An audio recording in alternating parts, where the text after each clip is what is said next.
नमस्कार भावांनो, कित्येक जण मला असे विचारायला लागलेत की मी दुबईमध्ये नेमकं काम काय करतोय. तर या व्हिडिओत मी तुला सांगतो की मी काम काय करतोय आणि माझा पगार किती आहे. इथं मी शिक्षक म्हणून काम करतोय. इथं शाळा जी आहे ही metropolitan international Indian school CBSE बोर्डाची शाळा आहे आणि इथं टीचर म्हणून मी काम करतोय आणि माझा पगार आहे 3,450 दिरहम. आता कित्येक लोकांनी ज्या काही कमेंट केल्या होत्या, मी जसं म्हटलं होतं मी इथं शाळेत काम करतोय, तर त्याच्यावर अशा कमेंट केल्या होत्या की तिथं तुला कुणी घेतला, तुला बघून वाटत नाही शाळेत काम करतेस, तोंड बघितलेस का आरशात, अशा काही कमेंट केल्या होत्या. चालायचं पण.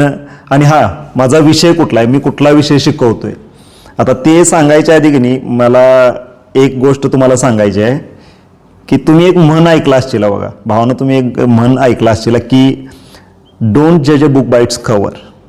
Okay, let me repeat, don't जज a book by its cover. म्हणजे कोणत्याही माणसाला तुम्ही बघितल्यानंतर don't come across to the judgement, immediately don't come to the judgement, because actually what that person is you don't know.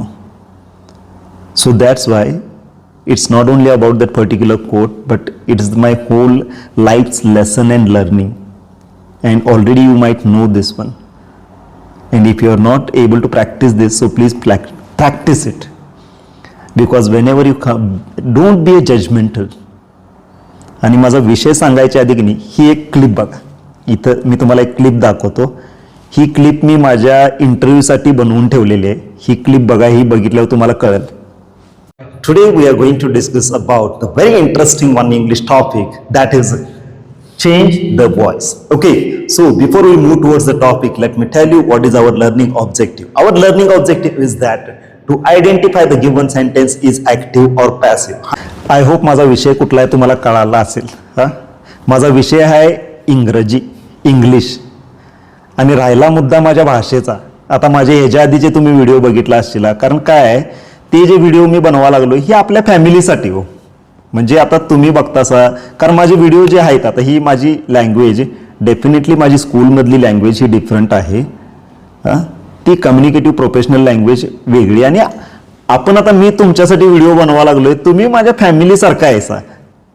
आणि मला एखाद्यानं video बघितला तर मला त्यात ॲक्टिंग वगैरे करायची गरज नाही. म्हणजे माझी जी ओरिजिनल मी गावात घरात जसे बोलतोय की नाही तसंच मी व्हिडिओत बोलतोय.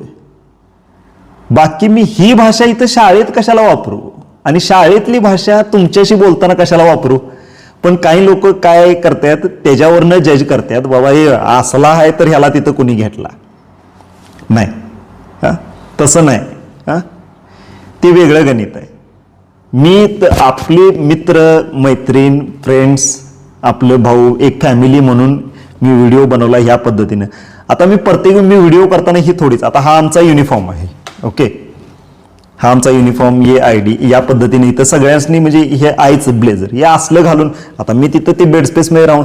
आणि काही लोक ती ॲक्टिंग करतात इथं की नाही असे म्हणजे एकदम परिस्थितीत कसल्या तरी राहतात आणि लय मोठमोठं तिथं गावात सांगत असतात. आणि ह्यो कसा आहे माहिती आहे का, ह्यो इथल्या शाळांचा पगार जो इंडियन स्कूल्स आहेत की नाही त्यांचा पगार एवढाच आहे 3,450. आणि सुरुवात होते 2000 पासून. काही लोकांनी इथं जी नवीन आहेत कोण एक थोडे KGला वगैरे शिकवायला 2,000, 2,200, 2,500, 3,000, 3,500 दिरहम, 4,000-4,500 दिरहम इथंपर्यंत एवढाच पगार आहे इंडियन स्कूल्समध्ये. ओके, मला असं वाटतं की तुम्हाला मी काय काम करतोय आणि माझा पगार किती आहे ते याच्यामध्ये तुम्हाला माहिती मिळाली असेल. व्हिडिओ आवडला असेल चॅनलला लाईक करा आणि सबस्क्राईब पण करा. ओके.